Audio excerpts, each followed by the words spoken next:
talagang women's instinct na tinatawag o women's intuition? Kasi 'di ba, itong si Andy nagkaroon ng hinala na merong something, 'di ba, na there's something going on. She just can't determine kung ano 'yon, pero yun nga dahil sa 224 tattoos parang may something. Does it have something to do with women's instinct? Okay, pag sinabi kasi natin women's intuition, it is the ability na yung may sense, yung to sense and understand yung feelings and non-verbal cues ng ibang tao. So talagang, hindi lang ito yung tinatawag na rin gut feel, parang ganon.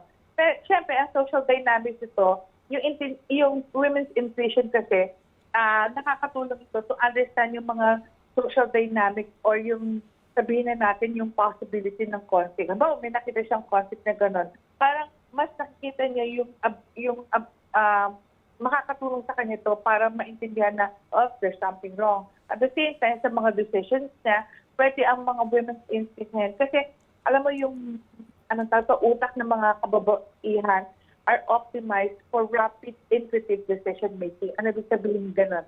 Sa mga kababaihan, talaga lahat sila, mabilis tayo mag-isip dahil kasi yung parang nakikinitan natin yung mga possibilities na pwede mangyari. Kaya kung sinabi mo na nakita ni Andy yun, alam niya na she sees it coming, pero parang gusto pa niya ng dagdag na proof. Kaya lang sometimes yung mga pag nakita na niya yung proof, very hurting talaga para sa isang babae na makita yun.